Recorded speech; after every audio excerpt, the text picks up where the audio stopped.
Welcome, everyone. You're tuned to The Baseline. Callie Warrenshaw discussing the hot button topics of the NBA. This is it. We have reached the pinnacle.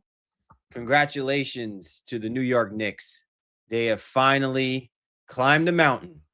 It's taken them 55 years, but I am sure it is sweet at the top.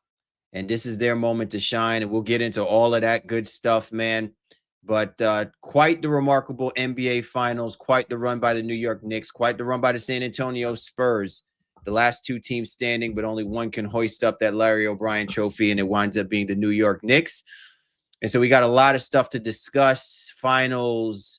Both teams are going to be a part of our final autopsy report for the 2026 NBA season before we get ourselves ready for draft and for Summer League. But as always, let me go and roll out the red carpet to my right-hand man, www.shawsports.net, Big Kahuna PNC. My man, Mr. Warren Shaw, repping out of Fort Lauderdale, Florida. What's good, brother? I know you've had a very busy weekend, but to have that added with the culmination of crowning an NBA champion, I'm sure has been a sweet fulfillment of busyness in your space. Sweet in terms of being in the environment, I'd say. Obviously, not pulling for the Knicks. I wouldn't say I was actively rooting against them, but being in the city, I was in New York for those who are just chiming in here with us, man. And I was in New York for a whole other event. And then, planned that weeks in advance before the Knicks ultimately made the finals. And to be there for game 3, 4, and 5, actually, was really, really historical for me and special. But obviously, more importantly, to the city of New York. We're both native New Yorkers, if you will, born in the city. So there's a lot of this that is still kind of special, even if we're not really rooting for them, as our team, so to speak. But the city was on fire. You couple that with Tribeca Film Festival, with the World Cup that was going on. I left the day. There was a Puerto Rican Day parade. Like, just New York is in a vibe, is in a zone right now. And this Knicks team gets this curse, if you will, lifted off of them. And I don't even know who the next team is up, who hasn't won a championship in X amount of years. But right now, the Knicks get to celebrate. And we'll get into a little bit about the series and this team and how they can do it again and all those other things too. But let the city of New York, the Big Apple, celebrate. A lot of Knicks fans, a lot of Knicks people really happy right now. I got to tell you something hilarious, bro. Like, I guess our show, for as long as we've been doing our show, there are still people who are like completely flabbergasted that we are not, New York Knicks fans, right? And I will say, to our credit in doing the show, I think we have done a phenomenal job not to make this about, a show that's always, tilted towards, Celtic banter and all it being about the Celtics against everyone else and Celtic centric, because I'm still getting text messages from people accidentally congratulating me that the New York Knicks have won an NBA championship, because the assumption is that because I was a kid born from Brooklyn, I was automatic that I should be a New York Knicks fan. And I got to keep telling people I'm a Boston Celtics fan, right? But that doesn't mean that I don't have an appreciation for what this city has been longing for. And I think what the NBA also needed as well, too. They needed an injection of the traditional, old school, one of the original teams to come up there and hoist that trophy and become, relevant when we're talking about the grand scheme of market value and esteem and culture and, having this sense of, the Mecca, right? When people talk about the Mecca and the MSG and stuff like that, it's only synonymous when other people come out there and show up and show out. But when you actually have a team that comes out and does it. And it was ironic because I was over at my cousin's place celebrating his 50th birthday, and the cats that were there, they're Knicks fans, but they even spoke to it, and them saying is people forget that New York is a basketball city. Yeah, you have the Mets, you got the Yankees, you've got, the Giants and everything, but this New York, all 5 boroughs, it's basketball. And this is what needed to happen for basketball to be revitalized as a sense of importance. And I'm sure you spoke to this, Shaw. the ability where all 5 boroughs were locked in for the NBA Finals. You didn't have to be in Madison Square Garden. I was just in my neighborhood and people had watch parties going on. Every local bar had a watch party going on. That says something. That means something. Because this could have been another casual thing of, hey, you know, just go and just catch the NBA Finals. But they didn't treat it like that, man.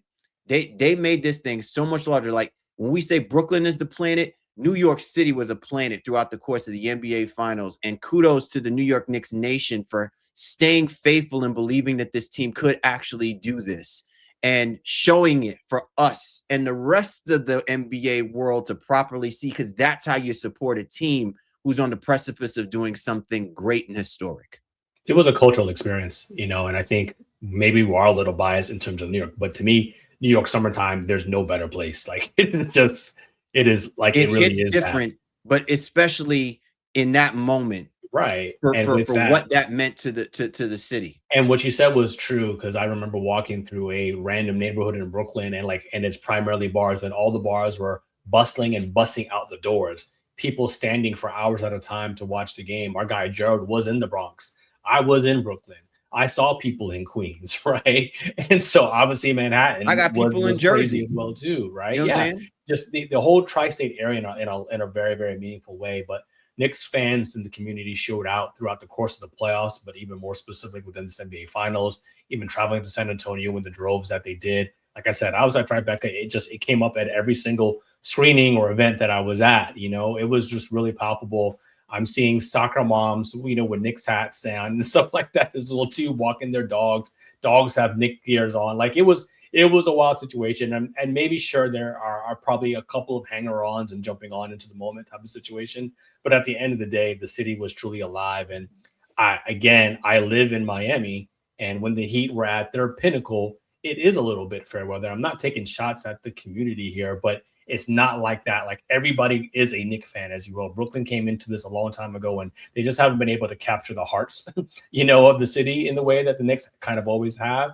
And to end this, what was a 53-year drought from winning an NBA championship, really, really amazing stage. And again, a cultural experience. Like I said, New York can do it like no other city.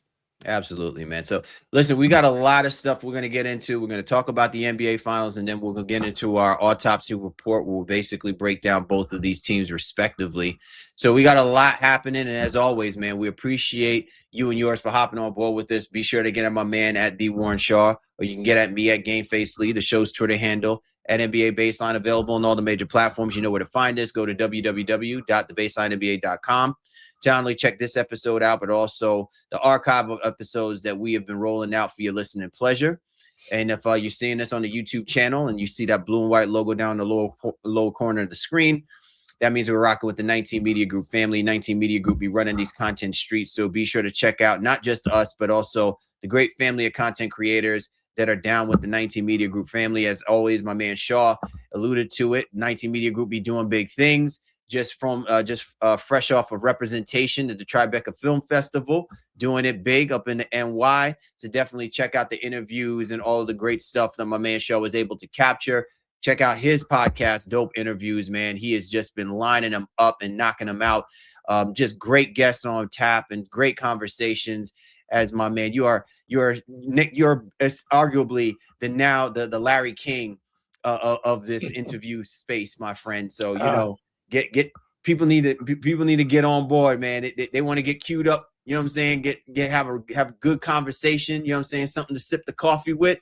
They need to go holler at my man Shaw and get down on that Dope Interviews track. So definitely good things happening out of your side, man, and definitely good things happening with all of our peoples that are part of the 19 Media Group family. Coming up, Shaw and I talk about NBA Finals action, give our thoughts on our predictions, and also about what the outcome had spoken to us about these two teams and the Knicks ultimately winning the NBA championship. But first, we got to let you know that this episode of the Baseline NBA podcast is brought to you by Prize Picks.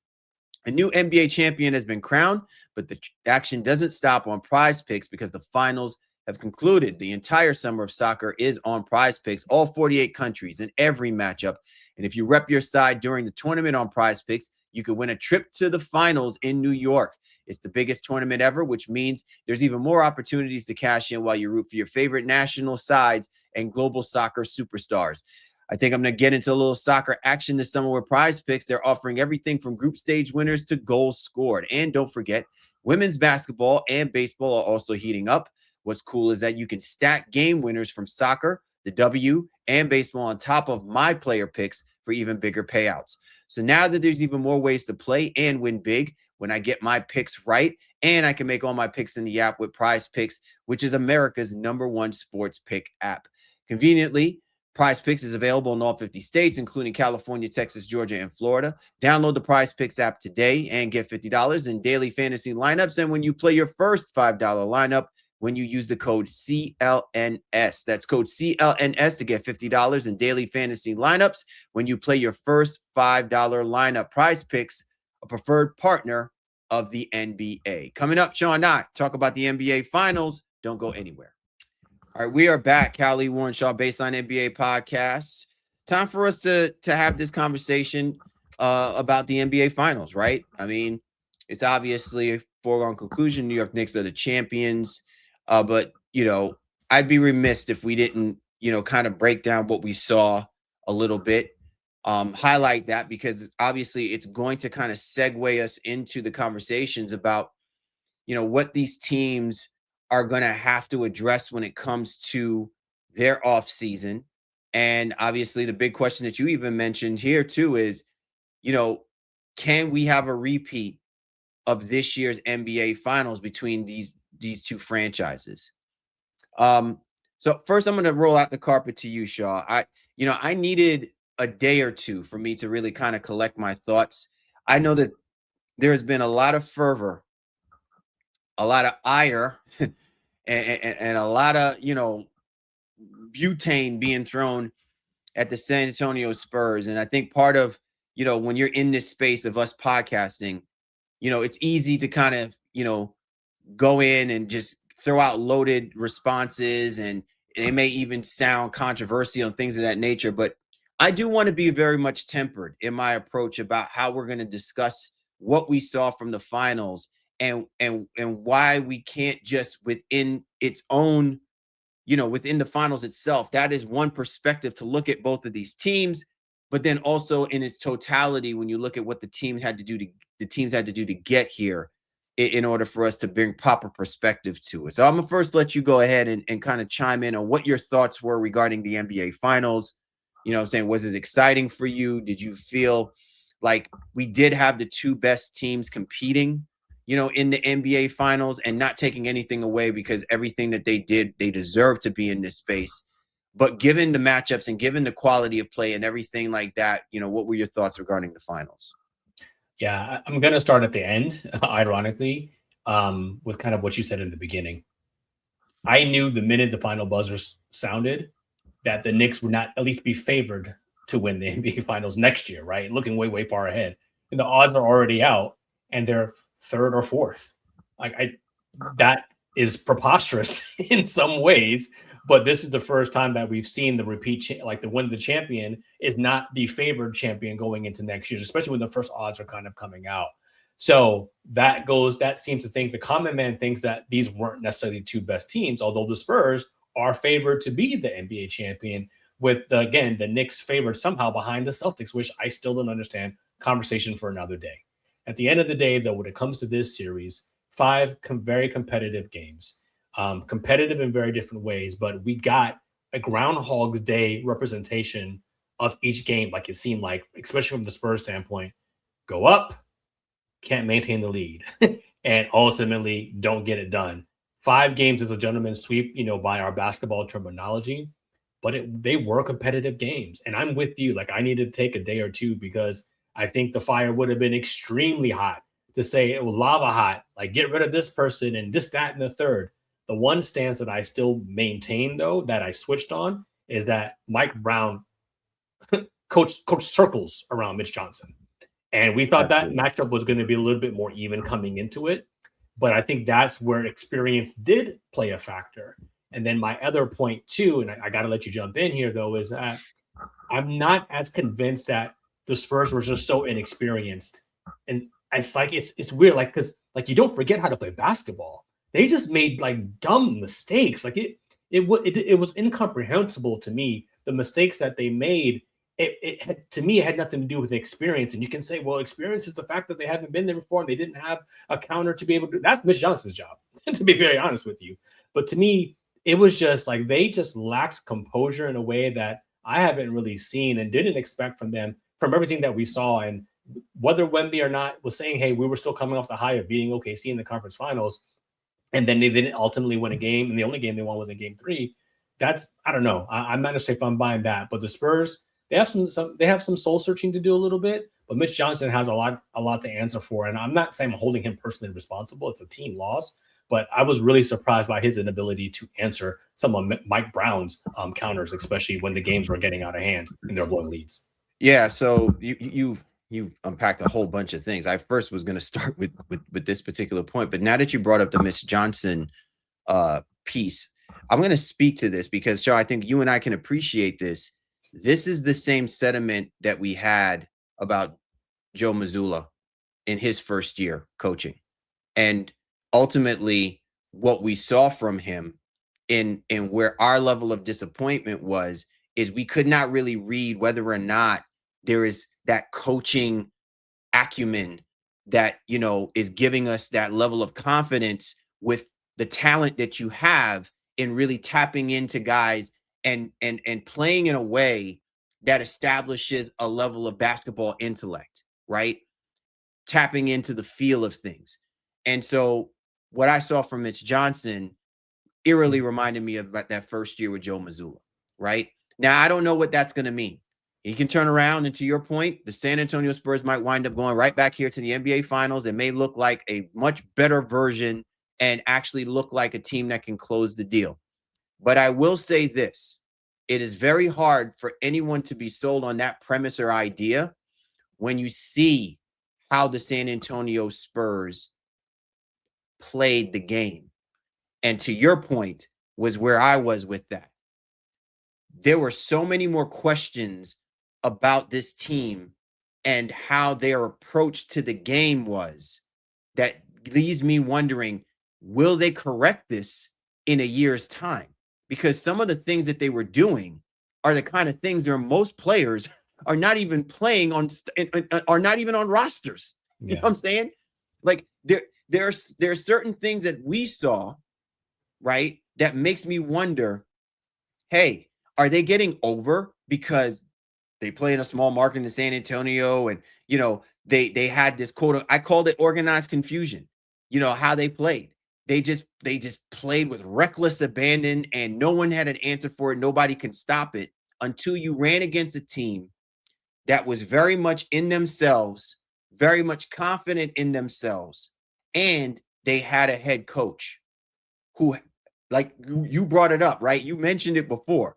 Mike Brown is not about that, oh, players are going to throw me under the bus. I'm going to make sure that the players are going to be held accountable if we don't come out here and we don't seal the deal. Yeah. But he did make those kind of adjustments, and the players responded by playing to the level that he knew that they were capable of. And in critical moments where you would have expected the Spurs to pivot, adjust, or do something different, operate a different way. It's not that they couldn't, it's they chose not to. And I don't know if that's arrogance or that really is a lack of maturity. You know what I'm saying? And for the first time, I actually agreed with, in a sense, with the banter that was coming out of Charles Barkley and a lot of the other analysts in them saying, this is the dumbest basketball. Like, you couldn't find any adjective to really depict what the San Antonio Spurs were showing you through many instances of this NBA Finals. And it wasn't just a question of, well, is it happening so many times that they just don't know? No, it's like a repeat offense every single time. And it just comes down to, oh my God, is this just how they are? Which to me is almost a smack in the face and a level of arrogance that is so extreme that even I would have to say to myself, like, how can you honestly think that this is going to be effective winning basketball? You know what I'm saying? When you knew that this wasn't how you were supposed to be playing even to get to this point, but you choose now to play this way. Yeah. Crazy. It was frustrating. So I think from a basketball standpoint, that's where I was pretty frustrated. And so when you ask, was it a good series? It was a competitive 5 games, but when one team plays so egregiously poor, particularly in the second half, and more particularly within the fourth quarter, and like I was really frustrated just as a basketball fan. I was like, what is happening right now? Like this it doesn't make logical sense what we're seeing. Not because I'm not rooting for one team. It was just, this does I like you said, it was so incomprehensible to understand some of the decision making, especially in clutch moments. And Wemby's, hey, I'm going to attack the rim. I'm going to attack the rim. But then now I'm going to settle for jumpers there. And yeah, they were physical with him. But even I said something and tweeted like in game 5, like they weren't even, there was no angle. Like if they're trying to throw the ball up at Wemby, they're just doing there. It's like, oh, well, like there was no like precision. There was no thought process, not trying to like, put a right angle on it or make it a calculate. It was just, oh, just throw it up here. He'll catch it. I was like, what is this? And Shaw, and one other thing I wanted to throw in here, because again, we're gonna get to the Knicks as well too, but it wasn't as if the San Antonio Spurs, even as badly and poorly that they played, that the Knicks still gave them opportunities to win two of those last 3 games that they egregiously gave up these leads to. Like, and I'm not saying that the Knicks do not deserve the credit. They do, right? They executed when given the opportunities to do so and forced the San Antonio Spurs to show their face. In crunch time, this is how they are right now, okay? Yeah. But it wasn't like, to say, to your point, when we talk about the quality of basketball, right? When it becomes this high level, this high stakes, I look at, each team really going at it basket for basket.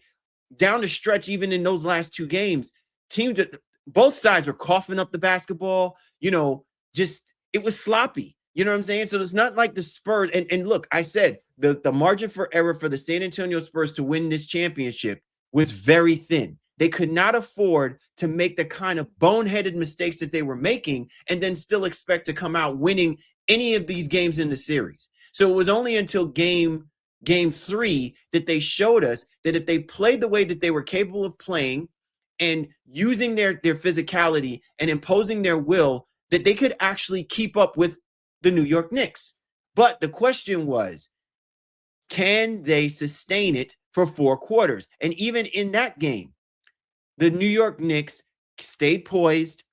They waited for the Spurs to make mistakes. It's just the Spurs made lesser mistakes than the type of mistakes that they were making throughout the rest of the series. And it's just remarkable to me that at no point did anyone stop and say, guys, right? Like, let's take a moment here. This is not what got us here. We're not playing like that. Not even when we played like this in the first half, we suddenly forgot when we dropped 71 points on this team, right? Like, it's just like all of these things just suddenly leave them when they start in the second half of every game. So it's remarkable. Totally remarkable. I mean, and you have to credit Mike Brown again, I think, for, adjusting and changing up some schemes to be more physical or to shut off certain things like Champagny. He'd be hot in the first half, then you wouldn't hear from him again. Then curiously, Mitch Johnson wouldn't play him anymore, but that's a whole other conversation in that of itself. I think there was some over-reliance on certain Spurs. Again, the notion that, like, hey, these guys got us here, so we got to give them minutes. But clearly Harper was out playing Fox and all that. Like, it's just, there were just so many things that just didn't really make sense. But Harper made some decisions that, hey, don't challenge OG Anunoby. Like that is, he's a shot blocker. Like, but I can understand not being fearful, but like there's certain things when you don't have the right angle, like, hey, it's okay to dribble it back out.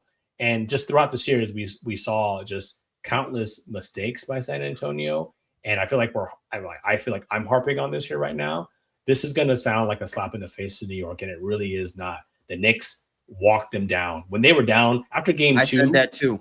Yeah, after game 2, I was never worried about New York again when they were down 10, 12, or even 16 points. So when game 4 happened and they were down 29, I was just like, listen, I got texts. Our guy from Nuts and Bolts Sports hit us up. He's like, man, what's going on here? The Knicks, their magic is running out. I was like, just give it some time.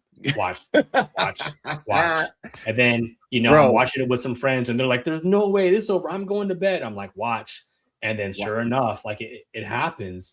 And I was just like, man, this Spurs team, They lost. Well, here's my backhanded situation. The Knicks won this series, but the Spurs lost it just as much. The Spurs Oh my kind of God. gave it away. Yep. And not to say that they were the better team. I'm not going to go that far because clearly they were not. But they lost the series as much as New York won it. And I know that's a double-sided comment, but if you really think about it, it does make some sense. Look, man, what did I say to you, right? Like when we were texting in our thread with our boy Jabari, third quarter. And I said, listen, everybody is all, eyes glossy and, the fear of God, you know what I'm saying, that the New York Knicks are down by as much as what they're down and everything like that. And I keep telling people, you're going to find out the outcome of this game when you look at what happens in the third quarter with these teams. And exactly every single game, if the Spurs do not continue to put their foot on the gas and allow the Knicks to win the quarter. And when I say this not because I'm just trying to be, like this really intelligent person. Look at the numbers. Look at the statistics. Sometimes when I say winning the third quarter, it's not about this team scored 32 points and then the other team scored 28. It's not about that. If you have a 20-point lead, and by the time you get to the end of the third quarter, a 20-point lead is now a 10-point lead. That team now has momentum. You have allowed them to believe that there is a way for them to come back and walk you down. And every single time the Spurs build up this lead and the announcers are sitting here just, the dominance of this team and there's almost no hope for us. I'm like, do you guys not watch what's going on?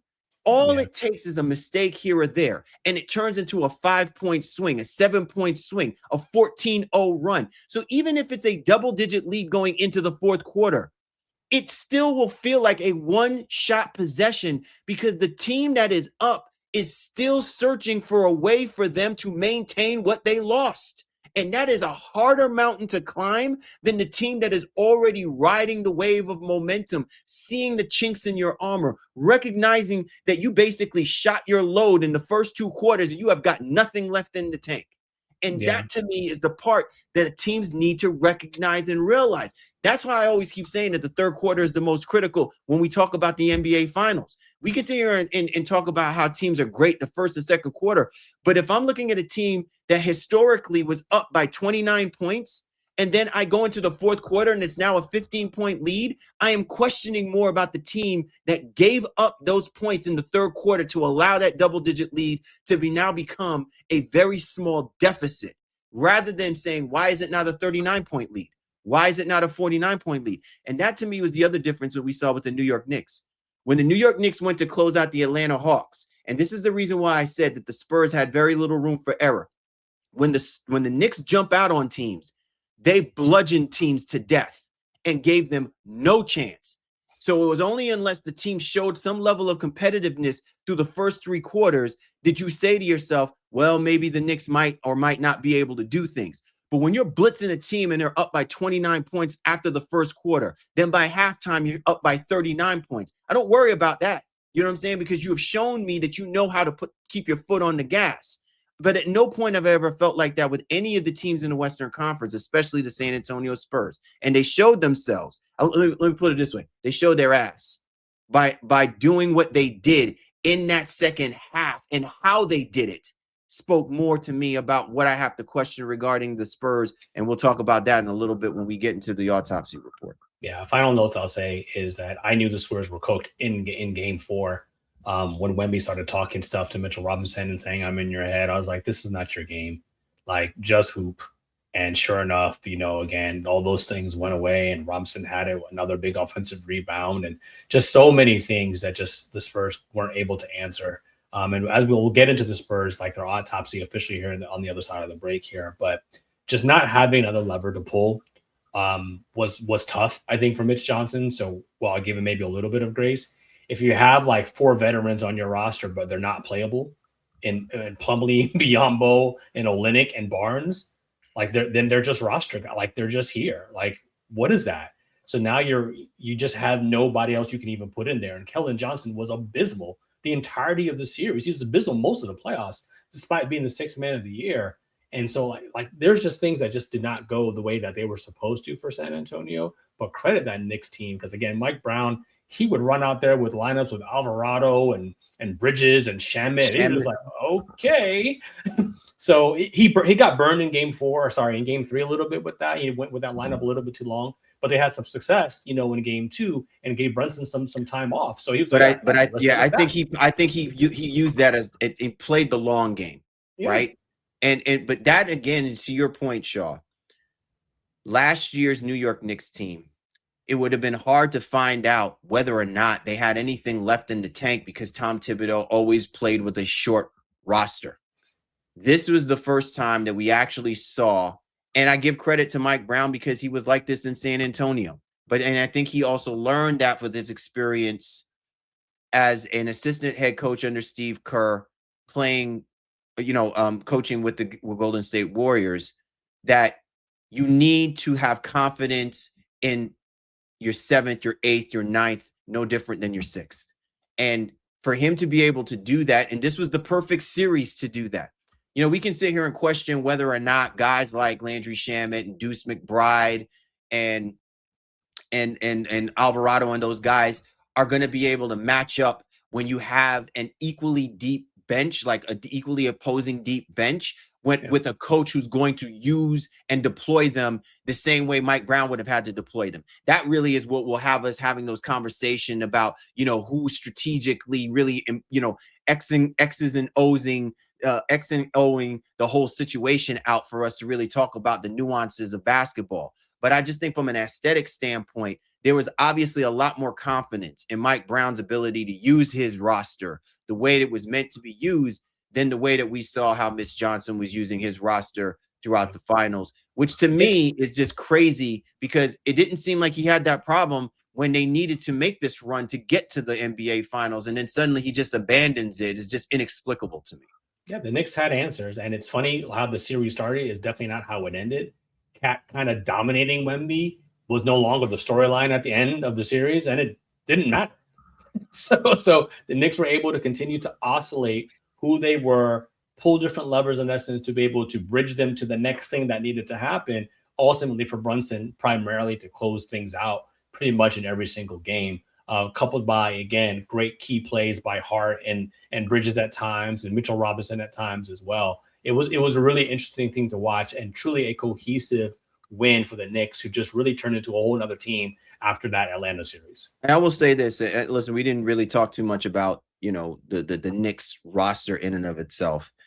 OG Anunoby's performance was just absolutely spectacular in the NBA Finals. And even though I understand Jalen Brunson, he was awarded the Finals MVP, you could have made the argument OG should have been hoisting that MVP. I think Jalen Brunson does not operate as Jalen Brunson if not for the contributions that were made by OG, by even Karl-Anthony Towns.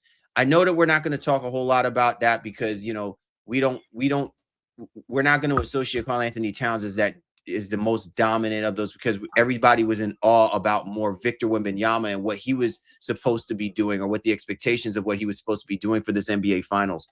But I got to give credit to Karl-Anthony Towns. He did not have to score the most points, but yet he had the most impact. And he showed to me the most maturity of a player who a lot of people question whether or not he was taking this serious enough. Like whether or not this really was his passion for him to be a great big in the game of basketball. But when you do it on these moments, when you do it in the NBA Finals, and it doesn't always have to be about the numbers, it has to be about how you're having an impact on the game, key rebounds, bodying up on Victor Wembanyama, making him feel uncomfortable, not committing silly fouls and things of that nature, recognizing that you need to be on the court for the rest of your dudes, opening things up for your primary scorer in Jalen Brunson. If he's cold, you come in hot and then you let him cook when time comes. Just watching all that, you can clearly tell that this Knicks team was so locked in, was so in unison with each other, was there for each other, that it was hard to ignore their destiny to eventually win this NBA championship. And some players don't recognize it and they miss the moment. These guys didn't. And I credit every single one of these guys. They had each other's back. and you didn't all have to be scoring 30-something points per game or whatever, but everybody contributed somewhere down the line that gives them the proper recognition deserved for us to say, yes, this was the best team that wound up winning that trophy for this NBA season. I think well said. The Knicks, as I alluded to, they had people pick up things in pockets, so they weren't super consistent throughout, with the exception of Brunson. And I think that really is kind of the sign of a good team, right? Where it's like, hey, it's not my night, but I'm going to do the other little things here. And now, whatever. Like I said, Cat started off the first 2 games, and people are like, oh my God, this guy might be, the Finals MVP. That dissipated as he got into more foul trouble when we started to figure him out some. So he finished the series averaging 13 and 10, but we know his impact was bigger than that, right? But OG, 21 a game, ridiculous percentages, shot over 50% from the floor, 50% from the 3-point line, 80, 90% from the free throw line, a block and a steal. Like, he just did so many things that he was the second most consistent Knick throughout, but all the Knicks contributed in a way and hit big shots, inclusive of Shamet and things like that. And again, Mike Brown realized this wasn't a big Deuce McBride series. So Deuce didn't play that much. Landry Shamet played double the minutes of Deuce McBride. It's just understanding what your personnel, what your team needs, and feeling the game out. They did a great job of that throughout, led by their captain, big body Jalen Brunson. Absolutely, man. So again, well deserved. New York Knicks, NBA champions, San Antonio Spurs. Obviously falling short. Knicks win the NBA Finals in 5 games, gentlemen's sweep. Coming up, Shaw and I will start getting into the autopsy report. It sounds like we're going to be talking about the San Antonio Spurs first, put them on the slab, and then we will make our way over to the New York Knicks. So to the winners go to spoils. We'll save the special scalpel for the New York Knicks when we get to them. Don't go anywhere. Baseline NBA podcast. Callie Warren Shaw. We'll be right back. All right, we're back. Callie Warren Shaw, Baseline NBA podcast. Time for us to do our coveted autopsy report. And it's time for us to get into the digs with the San Antonio Spurs. So I'm going to first set this off, Shaw, because obviously when we do our autopsy report, we hone in on, the coaching, the roster, and the intangible. We can safely say that there is nothing that we're not going to question about the stability of coaching for the San Antonio Spurs, albeit they will lose Sean Sweeney, who's accepted the position to be the head coach for the Orlando Magic, right? So I think that is going to be, interesting to see who they're going to have, replace or step in that position or role. And listen, as long as you have got the godfather of basketball, Greg Popovich, still anything around the Spurs, grounds, you're going to be all right. But what I will be interested to see is Mitch Johnson going to be a chip off the old block of the Popovich way of things? Or are we seeing something different in how he coaches and what his expectations are and his style of play that he wants to see the squad operate in? Or is it one that is, of benevolence to the Victor Wembanyama effect, right? Capitulating more to what they want to give him rather than this being about the influence and the culture that he is trying to build. So I think it's more those questions, rather us than questioning, oh, will the San Antonio Spurs think about moving on from a guy like Mitch Johnson? How could you do that when this guy basically gets you to the NBA Finals and has you 2 years, 3 years ahead of schedule to where the San Antonio Spurs potentially could be down the road? Yeah, Mitch Johnson is intimately safe. He's got a lot to think and digest about, and I think the loss of Sweeney is going to be pretty significant for them. So this is the Spurs team that knows how to find personnel. They know how to find front office personnel in addition to obviously the players they put on the floor. So while I'm not saying I'm not worried about it, I have a lot of confidence in them that they'll be able to figure out something. But then it's just, again, you are a year smarter. And so will we have the same mistakes, in another playoff run? But my thing here is always that you can't take for granted the opportunity that you have in front of them, because you never know what year is going to be a hamstring pull away like Luka Doncic. So he doesn't play the entire playoffs, and you could be there, play 65 games, and then oh, you pull your hamstring in the last, 7 games, and now that impacts your first round series and you're not able to get out. You know what I mean? Like, it's really, really tough to just pencil it in. And I think a lot of people are penning in Wemby's kind of trajectory here that he'll ultimately be back. And yes, the odds are better than not that he will be, or this team will be, but Mitch Johnson and company have a lot to do in terms of help build this roster in a way that is not as so top heavy, because we thought they were a little bit deeper, at least I did, than they ultimately turned out to be. And something Devin Vassell had said at the post-game presser that a lot of people have kind of globbed onto, and it was like, yeah, Dylan Harper was unhappy with his role at times in the series and unhappy with his role at times in the playoffs.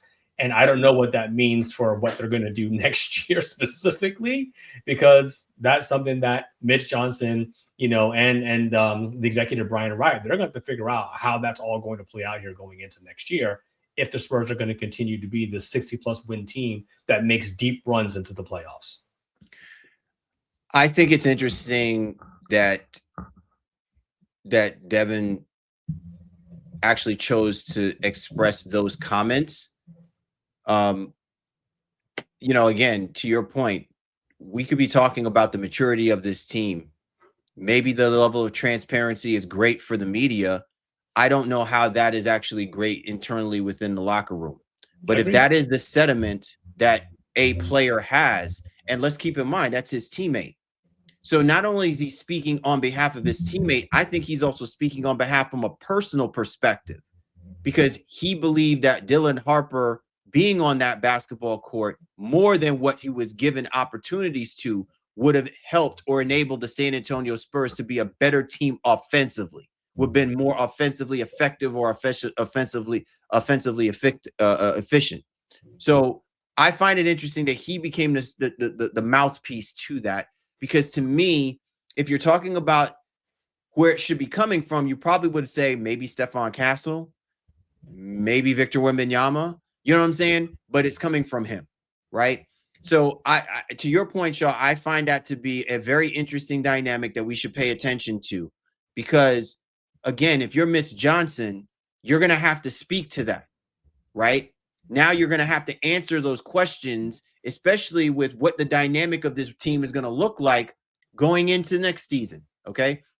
So if you want, you can go ahead and put up the screen. This is leading me into something that I'm going to say. It's going to sound very unpopular. People are going to say that it is very rushed to judgment. It's not. I think it's just a level of realization.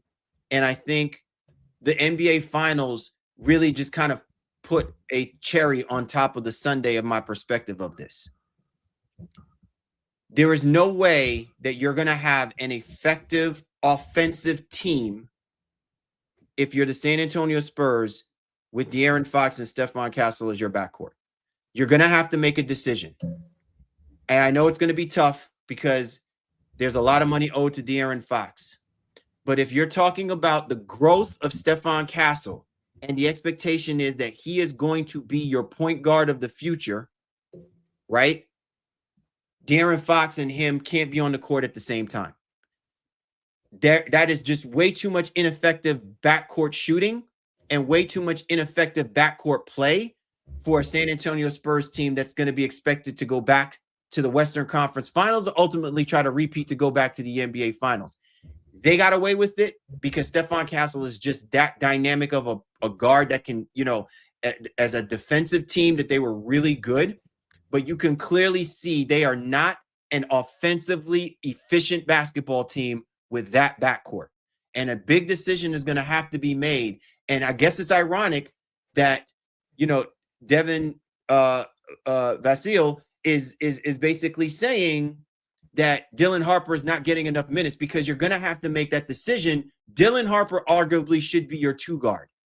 And it should be Stephon Castle and Dylan Harper if you expect Dylan Harper to be your starter. But you cannot have De'Aaron Fox and Stephon Castle as your starting backcourt. It is not effective. It is not efficient. And it's going to create more problems than answers for this San Antonio Spurs team moving forward. And I don't even have confidence that Mitch Johnson can work a miracle of making it effective and efficient. Well, I think we need to be careful about, the absolutes, right? Because I think even we don't want to contradict what we said. This is still this air quote, second best team in the NBA this year. So they were fourth in offensive rating with this roster as currently constructed. Well, we clearly, everyone, I think Fox even knows, he looks over his shoulder and Harper's not even over his shoulder anymore. You know what I mean? Like he's there and passing him right now. I think in terms of what the Spurs need Harper in essence to do, the issue we always have in the NBA though is the proverbial pecking order based on years of experience and then more so based on contract. So I can rock with you. I think everyone who had eyes saw that Harper was outperforming Fox. Fox is going to say his ankle was bothering him and he wasn't up to speed. Maybe so, right? Maybe not. I'm not really going to dive into that as much, but I don't know that any organization, Spurs or otherwise, would have the sheer gumption to put Fox on the bench, right? And say, hey, we're going to pay you $50 million for maybe you now to be the sixth man of the year. It would be a hell of a move. But I don't know if you're suggesting that they try to move on from him in some way with that notion that Harper has to play more, because that we all do know. But what they do with Fox right now, especially after a unimpressive showing in the NBA Finals, is a really interesting situation. I think they will absolutely run it back almost verbatim this year with Harper getting more minutes in general. But I don't know what the Fox question and answer is here ultimately for San Antonio. I'm going to slightly push back. I hear where you're coming from. I get it. From a team perspective, Shaw, that looks really nice. Like it looks like it would not validate where I'm coming from. I'm looking at De'Aaron Fox and I'm looking at his total game. I don't think he's nearly as effective a shooter as I think, like even with the numbers collectively of this team shows you bears out.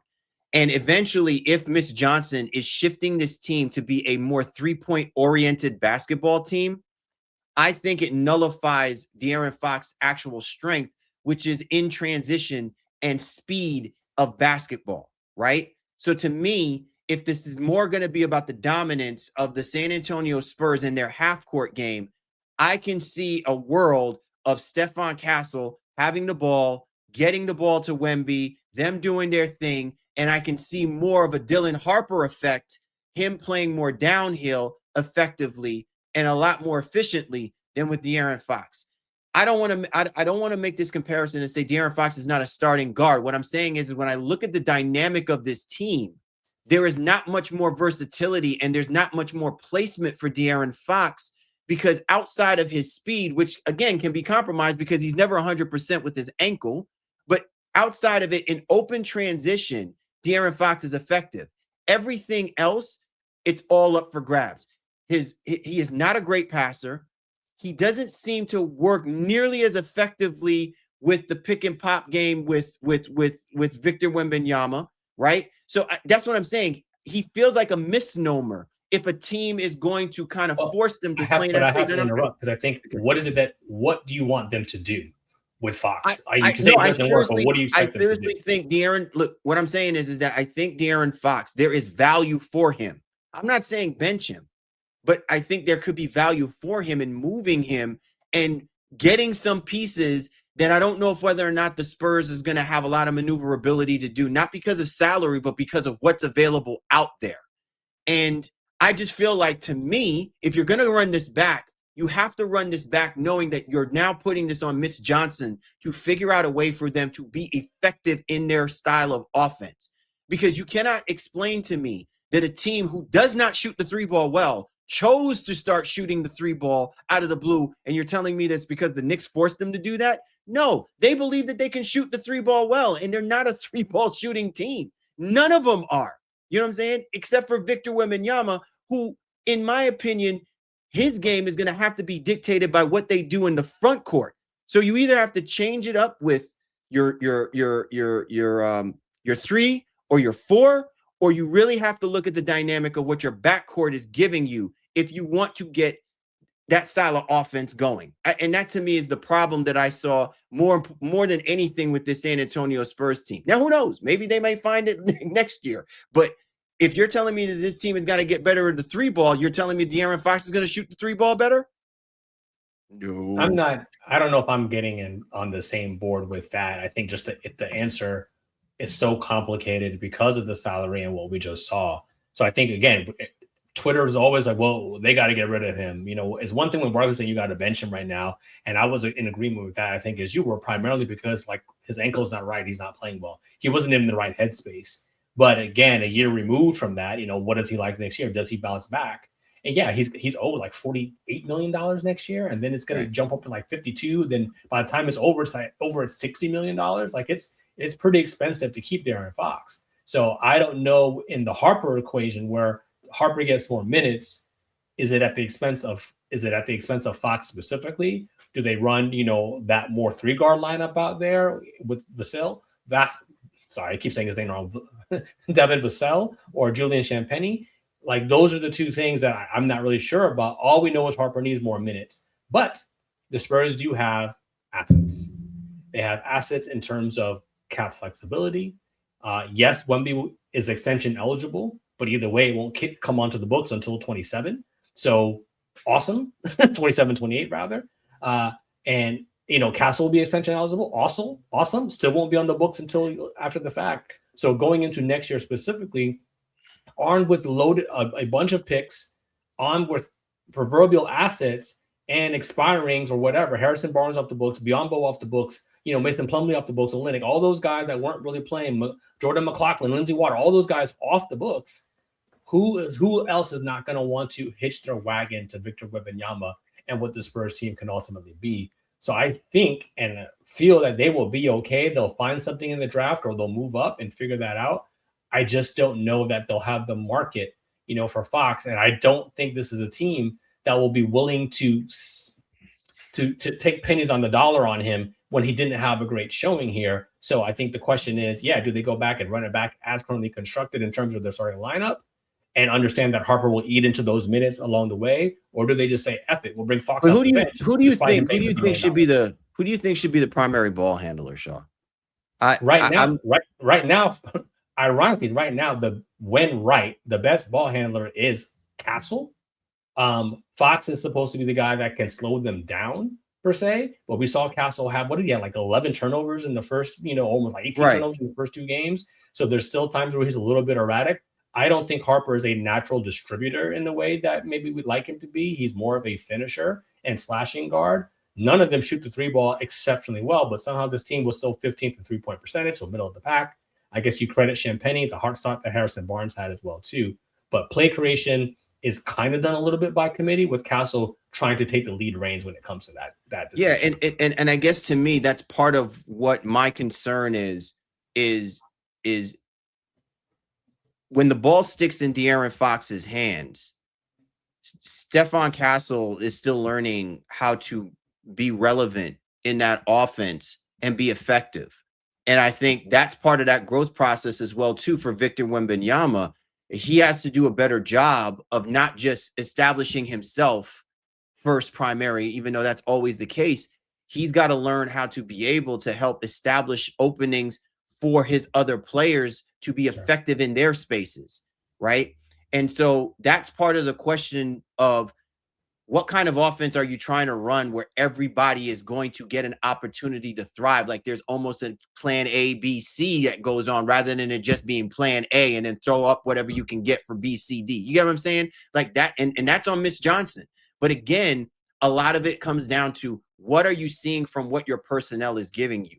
Is there any wiggle room for versatility? Right. And so that's why I'm questioning more about if you're enamored with the dynamic of Stephon Castle and Vassell, and you're enamored with what you can get with Wemby, and now what you're seeing with Champagnie, you know what I'm saying? A lot of it now comes down to your guards doing what's necessary to put those other guys in position. And if the ball sticks in a guy's hand who is not effective and nearly as effective as necessary, especially in that half court game of doing it, you got to change up that dynamic. And so that's why I was alluding to the idea that you can't have both Fox and Castle starting as your lineup, because I just see a lot of ineffectiveness. Even though through the regular season they look like a team, but again, so did the Indiana Pacers a year ago, bro. Like that organized chaos type of offense can get you so far. But when we start talking about the effectiveness against the better teams, and especially doing it through the course of a 7-game series, if you have no idea what it is that you did that made you as effective, then all of a sudden you are now exposing yourself to those other teams. And when they lock you down, what are you going to do? You know what I'm saying? So that's the reason why I bring it up in that kind of context. Well, like I said, they have ability to do a lot of different things. I don't think anything is off the table for them. I understand how bad Fox played, and the most recent version of him is one that nobody was enamored with. I think, though, as I tell you and everybody on our show all the time, is like, what do teams know internally, right? What do they believe is true? And can you convince yourself, or are you in the reality of what's happening, or are you living in a fantasy land? And I think the reality for San Antonio is that De'Aaron Fox had a high ankle sprain. Had it not been the NBA Finals, he wouldn't have been playing on. And so they didn't have the best version of somebody who is, air quote, their second best, but maybe sliding down the scale in terms of third or maybe fourth best player when all is said and done. But right now they're like, he wasn't right. And you can make a reasonable argument that, well, if he's right, we have a better chance to ultimately compete. I'd be mildly surprised if he's not back in a San Antonio uniform, starting in the same capacity, with his minutes dwindling some, because Harper is definitely right there with him in terms of needing to get more minutes for a very, very formidable Spurs team. Well, we'll see what happens. But I do think, and listen, we'll talk about the intangibles right now. We'll see what happens. But, again, those comments lingering through the course of the summer, I think are going to speak a lot more about what the temperament is out there in San Antonio. And it's ironic because with a team like the San Antonio Spurs, you don't get that feeling that like this is how people should perceive them or how things should respond.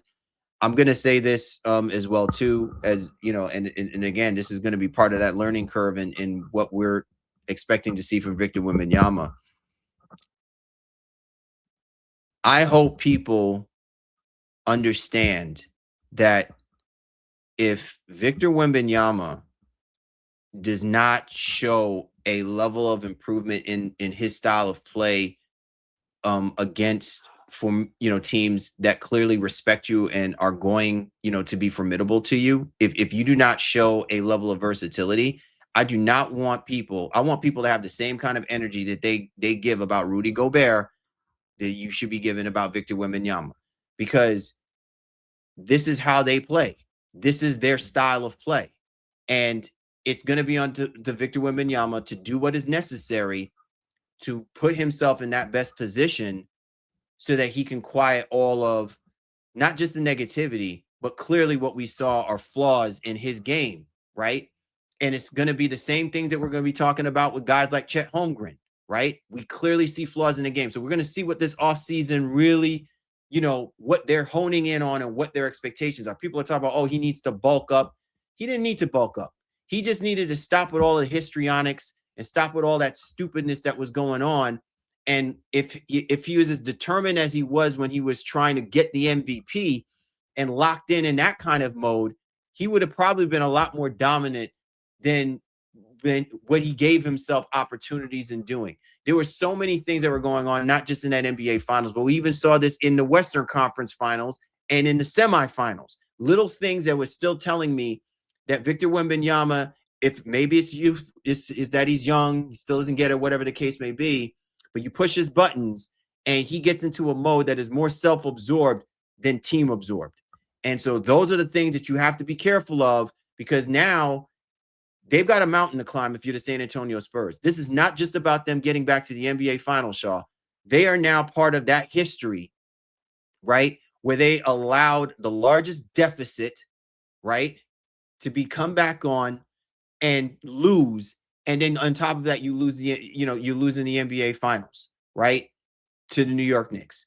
And if you're with Victor Wembanyama, you better use that as fuel to put yourself in a position to get your team back to where they need to be to kind of right those wrongs.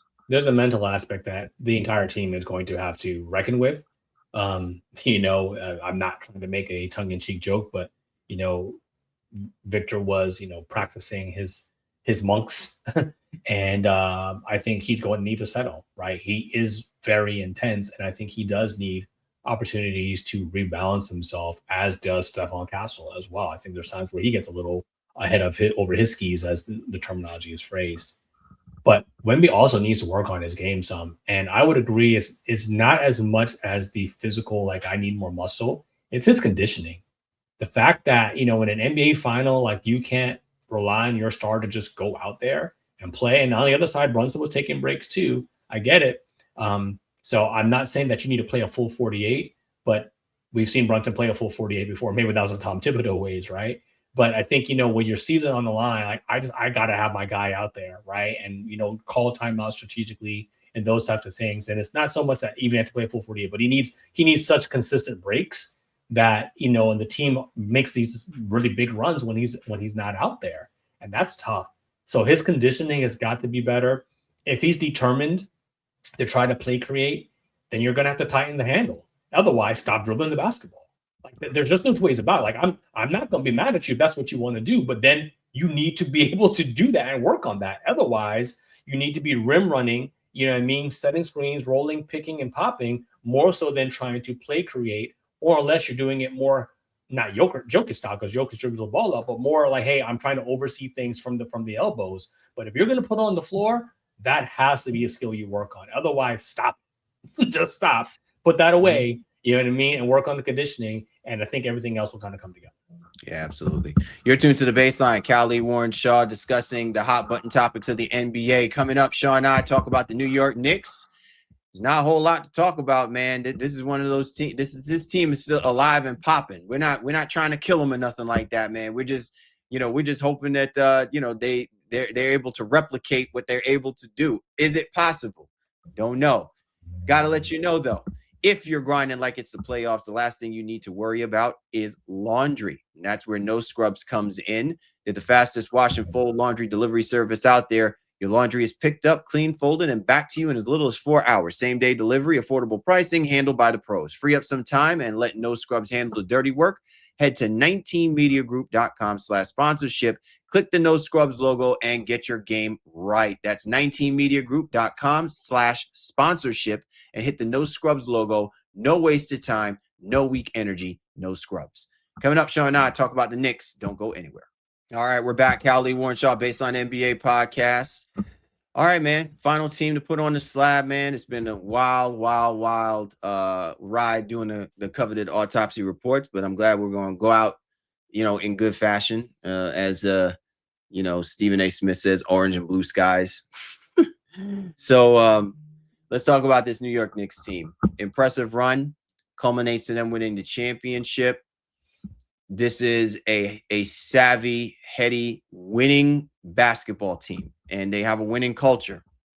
And to me, I think it usurps even the stigma that the New York media tends to have about all of its sports franchises, in that the glamour and the glitz tend to overtake the players and things of that nature. We've seen Jalen Brunson do what is necessary in order to keep the core of this team together. And I think it has obviously paid dividends. But I think more importantly, it's also set a precedent, because now it leads to some of those same discussions that you're going to have, Shaw, when you go ahead and you throw up the graphic, and shout outs to Bobby Marks again, for putting us, for allowing, us to have a better visual, a clear visual about, where the New York Knicks are going to be from a salary cap perspective, from an apron perspective, and whether or not this is a team with the capabilities of running it back. And is it worth doing that with the intent to say that they can possibly run it back? They have some questions, and congratulations again in ending the drought and coalescing in a way that we haven't seen. I think this level of dominance, like I don't know that we've seen a team. What was it? They won like 13 of their last 14 or something like that. Like it was just absurdity. It was like, despite how there was 11 straight playoff victories. Yeah, an impressive run.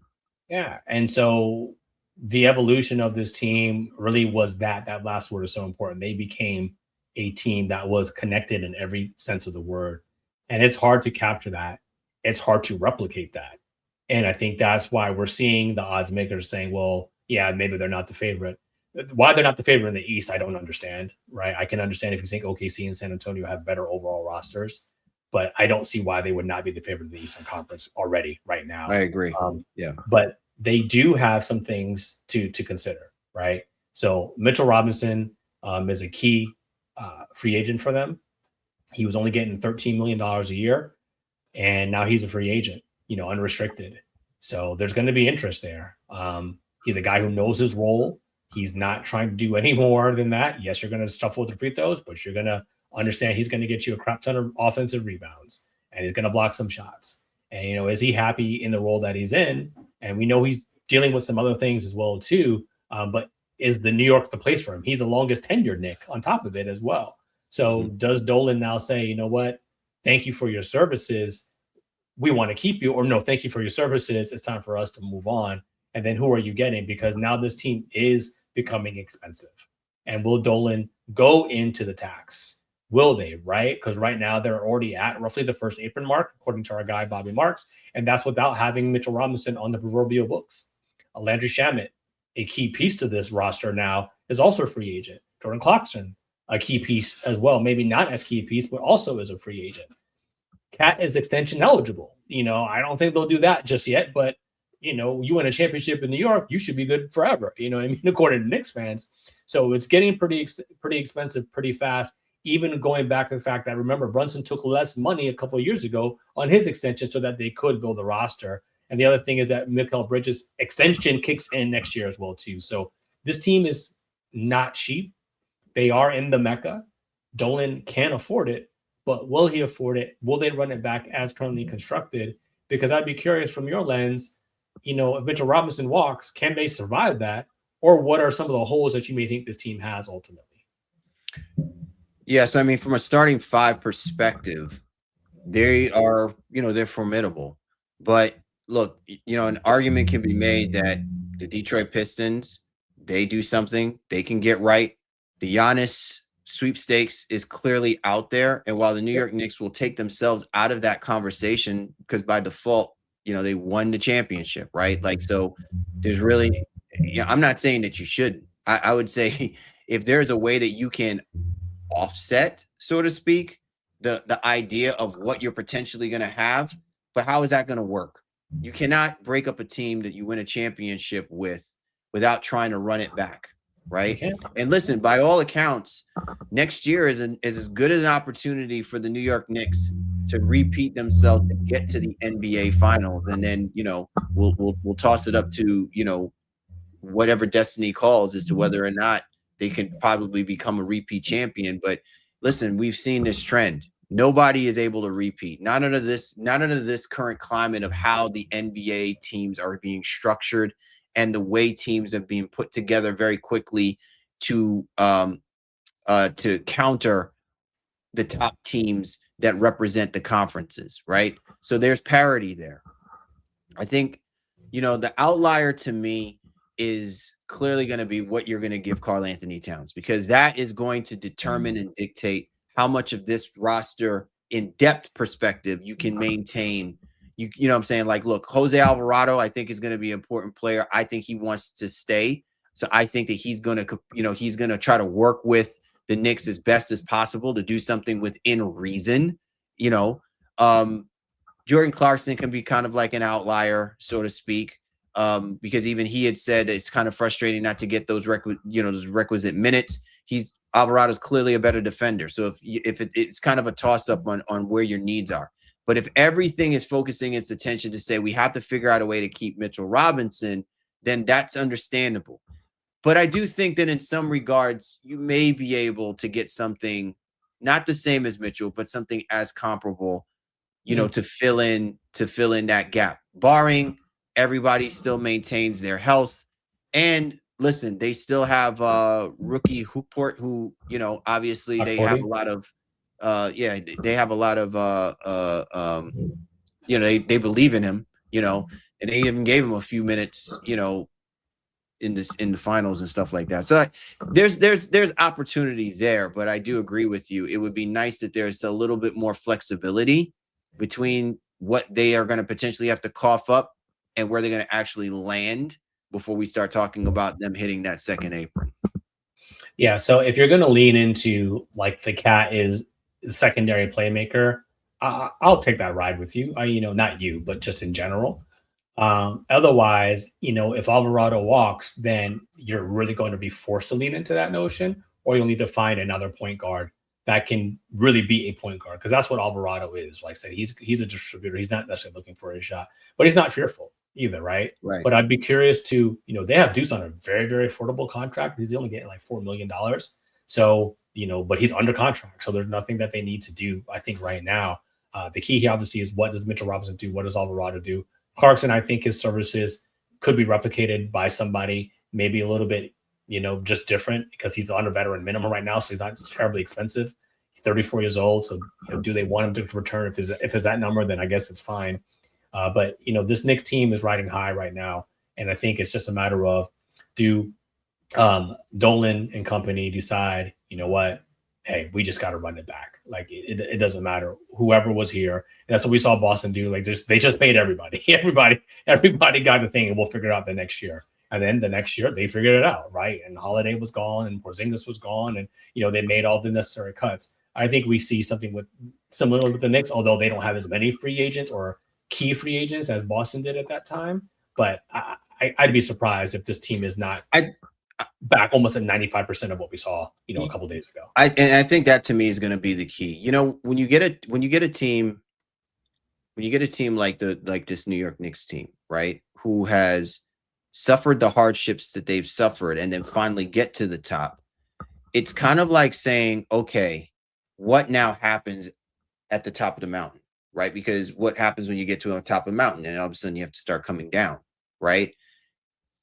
Do the Knicks desire to be at the top of the mountain, or are they content that they made it and, to hell with whatever anybody says thereafter, right? Because, quote unquote, it is that difficult for you to stay at the top because everybody is gunning for you, right? Listen, we saw that with the Boston Celtics, okay? Let's not sugarcoat it. They could not maintain that level of excellence for themselves. They took a step back. Part of it was injuries, but part of it was some of the guys really just did not perform well. They were a shell of what they were, and maybe they gave any and everything of themselves to get to that point. So I'm just going to be very curious about what this version of the Knicks team is going to look like come next year, because look, there are going to be teams that are going to be retooled. They're going to be tweaked in a way that they're going to have an answer for what that team does. Now it comes down to, after seeing what we've seen through the course of not just this year, but even what they did in the finals, can it be replicated, and can they go up another level? Can you go back to the screen real quick, Shaw? To me, which of those guys do you think takes an even bigger step forward, right? Like, are we talking about Jalen Brunson being MVP, regular season MVP, Karl-Anthony Towns, you know what I'm saying, that type of thing? Is this the coming out party for Mikal Bridges? You know what I'm saying? To because none of these guys are going to be most improved or anything like that. They're going to be who they are. But I will say that, it all comes down to, can they maintain that level of excellence now that they have made it to the top, especially with whether or not the gap between them and whoever is going to be coming after them, will it be shorter or will it be further apart? I mean, I'd say, and this isn't disrespect, I think this is peak Knicks. I don't know that there's another level. I don't know that Brunson is going to all of a sudden become an MVP, a top 2 MVP candidate. Because I don't know if the Knicks are going to be the 65 win juggernaut in the Eastern Conference next year. I don't know that. That doesn't really matter. I think we saw peak Knicks. Can this level of that peakness be good again next year? I think is probably the more constructive question, but I see where you're going in terms of hey, well, is there something else there? Especially if, the Knicks were not the same in the finals that we saw in the Eastern Conference Finals, or even the semis against, the 76ers, right? That's like those two teams were just world beaters. They didn't world beat the Spurs. They didn't boat race them. They walked them down and were better and executed more, more thoroughly. So I think that's closer when it comes to the elite level competition of what we'll see. But if they're the version that we saw, in that whatever it was, game 4 against Atlanta for the majority of the regular season, then there's another level. I just don't know that that's sustainable. That was torrid. That was just, again, Super Saiyan pace. Like, that is not something you can do for 82 games. So I think we're going to see this Knicks team be very good. Probably be obviously a top 3 seed. They're 53 this year, so they'll probably be somewhere in the 55, maybe 50, maybe 58, depending on what you will trust. You will trust that, hey, when the playoffs come, they will perform under the bright lights, and that is not anybody outside of this new fan base. Like, you cannot doubt that.